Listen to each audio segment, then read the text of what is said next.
I'm going to start with something that might make you uncomfortable, and I need you to just bear with me. If you just felt your shoulders tense up reading that title, if the words "He leads, I follow" made you want to click off immediately, I want you to stay here, just for the next 10 minutes. I want you to notice that reaction, the defensiveness, the "excuse me, it's 2024" voice in your head. Notice it, but then ask yourself, why? Because I promise you, your resistance to this idea might be the very thing keeping you stuck in relationships that exhaust you, resent you, or leave you feeling unseen. And by the end of this video, you might just understand that true leadership in a relationship isn't about power, it's about safety. And safety is something your nervous system has been starving for your entire life. You're not weak for wanting to surrender sometimes. You're not a bad feminist for craving a man who can hold the container. Nothing is wrong with you.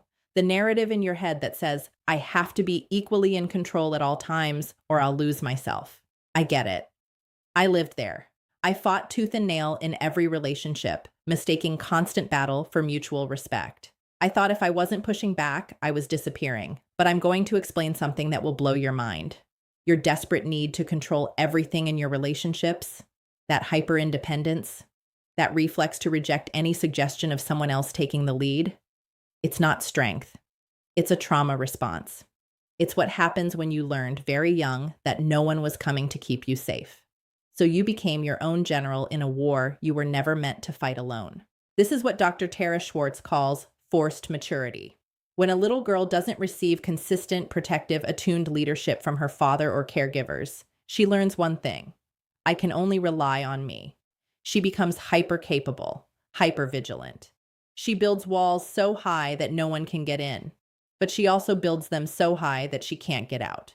Your nervous system, the part of you that keeps you alive without your permission, learned that safety means being in control. Always watching, always anticipating, always ready to protect yourself from the next disappointment. People hear this, nod, and say, yeah, I'm just independent, but they don't really understand. They don't understand that their independence is actually a prison, that they've never experienced what it feels like to truly rest in a relationship, because resting feels like dying. Resting means letting your guard down, and letting your guard down to your nervous system means annihilation. Let's go back, way back, before you could articulate what you needed. Picture little you. Maybe your dad was absent, physically or emotionally. Maybe your mom was overwhelmed and you became the little parent. Maybe chaos was the norm, so you learned to scan every room, manage every emotion, anticipate every crisis.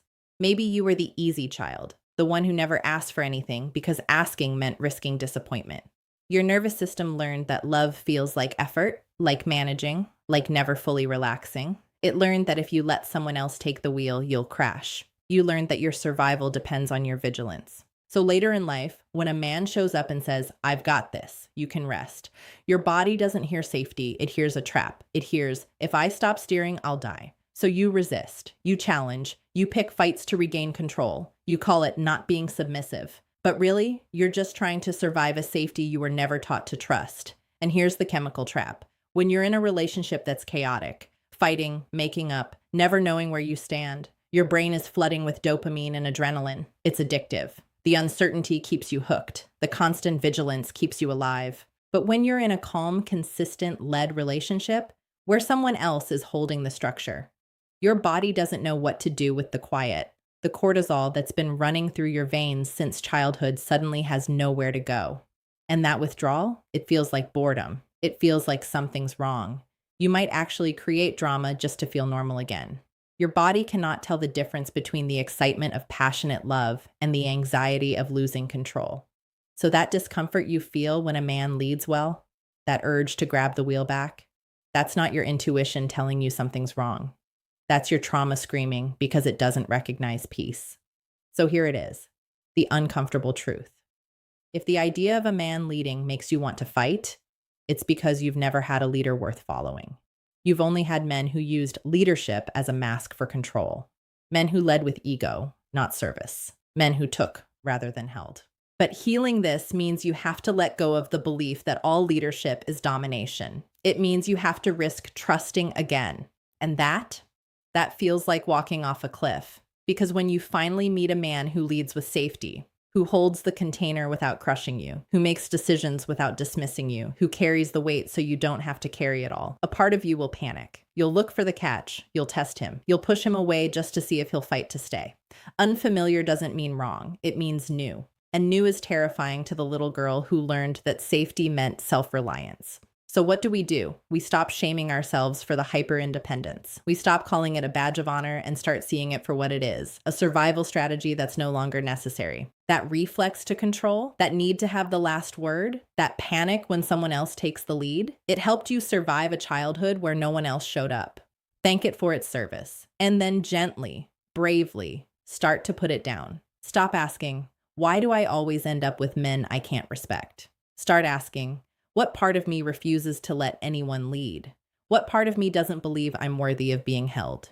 You attract a leader by becoming safe enough to follow, not by demanding a man step up while your nervous system is still bracing for a fight. You attract safety by letting your body learn slowly that not every man is a threat. That surrender isn't death.